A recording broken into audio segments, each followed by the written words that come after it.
me strong again. Welcome back. We're now going to turn our focus to Bayelsa State on Valentine's Day. I'm sure that has some significance. All roads in Nigeria will lead to Yenagoa. There will be love shared abroad. Love. The swearing in of I'm the telling governor. you. So you can imagine that whole place will be turned to red. Red hearts everywhere. There must be some significance to this. I actually wonder why it had to be on Valentine's Day. Couldn't they have moved it on to the 15th? Well, we shall ask the special advisor to the governor, Mr. Don Evarada. No, he says it's an elder. High Chief. Oh, High Chief. I'm sorry. High Chief Don Evarada. First of all, congratulations. And thank you for joining us. I'll also start by saying thanks for having me. And I don't know how else to celebrate the very warm victory that we're having by Bayelsa State. You did say in your intro that the waters of time have turned to waters of love. And that's the way it should be. The world over. This is the first time in the history of our existence as humanity, the world over, that a governor will be sworn in on Valentine's Day. Don't ask me whether it's the right history. It's always the best. Anything good is first from Bayelsa State. And that's why even Valentine is going to be so uniquely celebrated in Bayelsa State. You know, it's strange. We've never asked you a question. But that's the story of having me on set. You have taken off? Oh, yeah. I'm ready to go. Yes, now, Don, why did you all choose Valentine's Day for that swearing in? The truth remains I will never choose. This governor was sworn in 2012 on Valentine's Day. It's the story of a lucky, lovely governor. And that's why everyone loves him. Because if you're a lover of love, then you love Dixon. If you love Dixon, you love Valentine. And if you love Valentine, then humanity swims in you. And so it's not a decision that we made, but the hand of time made it possible for him to be so elected close to Valentine. And then that date was chosen. Oh, what a time. But I guess you're going to be there to be part of this wonderful cake sharing on Valentine's Day. I'm awestruck. Exactly.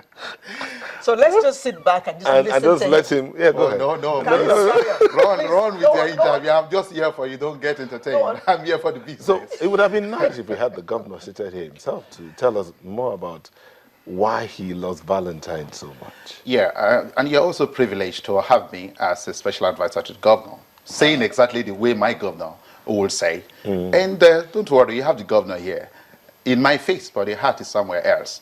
Okay. But most importantly, I think the inauguration of His Excellency the Governor of Bayelsa State on Valentine's Day, like you are saying, alludes to the fact that it is so significant and unique. Unique because we as Jaws, over the period, our histories have always been histories of agitation, of struggle. And sometimes the colors of time painted us as a violent people. But the story has changed with the emergence of Henry Sirake Dixon as a governor.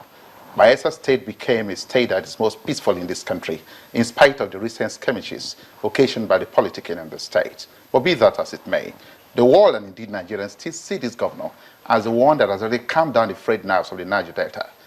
It is therefore not surprising that in spite of the wonderful privileges and creation of infrastructure and development in the state, the people are saying, we have not just given a second chance. The most important thing is that for the peace and the warm ambience you brought to us, keep doing it. But how else do we still want to start a second term for a governor that has done wonderfully well for the extraordinary people of Bayelsa State than to say, let's do it on Valentine's Day? Hi, Chief. Just let me say that you're not in a court of law, making your submission. You're talking to us, and you're talking to Nigerians. I just understand that all listeners and viewers out there really have a feel of truth, honesty, sincerity with its peak of simplicity. And that's why I'm here on site, to do just that. And that's why I represent the face of Bayelsa State. The face of smile, the face of honesty. It would be good if you can just let us put in some few questions. Pushing. You're just getting the phone out of me. So since the governor, as you said, has been elected based on the love of the people of Bayelsa, tell us, what will be the policy thrust of this government? Yeah, importantly, the re-election of Governor Henry Sirake Dixon is hinged on the desire of the people to ensure that we consolidate the gains of the first 4 years. Tell us, what are those gains? Yeah, the gains will be rolled out in the areas of first, security, because that is the crux of the matter. It is security that determines the existence of all the substructures of society. When he came in 2012, like I said, the picture painted on Bayelsa State was very gory, but he strategically invested massively by ensuring that all critical stakeholders collaborated at its peak to re-strategize. And that was why Bayelsa State became the hub of peace and the ambience of the world. Let me add, before going further, let me quote the words of the United States Under Secretary of State for Africa when he said, "I have been in this saddle of diplomatic engagement for 33 years. I have sojourned and toured the whole world. I've never slept in any African country for 2 days. But in Bayelsa State, 2 days I slept here, breached all protocols, went in the night, moved around the city of Enegua, the calmest, the most peaceful." He wasn't speaking for Bayelsa State. He said the truth at its words. And that's the story of who is saying Bayelsa State under Dixon had the best of time in peace in the first 4 years. And so we said we must consolidate on those gains. It is true, I'll mention, that in spite of the warm embrace of peace and security, transparency, as it were, under that arrangement, politics really created some hiccups here and there. And that's why today we have skirmishes of insecurity in Bayelsa, even though security assessors still say that under the circumstances, Bayelsa State is still ranking the first amongst equal in this country. And so security one. Two, infrastructure. What was the state of infrastructure in Bayelsa State? It was a near absence. Without wanting to vilify past leaders, they tried their best. But I tell you, when the governor came and he was faced with the heinous challenge of driving the process of change of the state, what did he say? He said, first, I will not talk about campaigns. I will sit with the people in town hall meetings. Let them speak their mind the way they feel and we'll reason together. It was there and then they said, look, build the bridges, build the roads. Communities and communities that were over the period grossly neglected. Government after government, institutions after institution, running from the federal government to agencies to state government. No. It was the sorry one. What has the governor done in 4 years? Can you pause? Pause 1 second. I'm with you. You'll continue. Yes. Let's go back to the issue of infrastructure. Good. The governor, he said he wants to consolidate on what he had started before. What about the issue of funding, especially now that, the revenues are dwindling? How are you going to fund all the projects that you have in mind? Are you going to take loans? It's nice to hear this, but the truth remains that this governor isn't saying things because he wants to say. We had a full 2 months of going around the contours of Bayelsa State, having tower meetings and engagement with the people. And we all agreed, because the governor sang this song of these difficult times coming. But the people said, even at that, we will give the encouragement and the strength, the legal backing and the moral support for you to push further. And when he asked how we're going to get the money, we're saying the people of Bayelsa have resolved. Your Excellency, our governor, because you are the ordinary man that is the ordinary governor for the ordinary people. Do everything that is legally necessary to ensure that you have funds to drive the process of infrastructural development. So that's why when you ask whether we're going to go for loan, it isn't about it. Don't you have a federal government today in Nigeria that is saying our budget as it stands, so much of it, a C of its percentage will be drawn from acquiring grants and loans and etc. But we're starting that. In Bayelsa State, we run a very frugal and transparent government.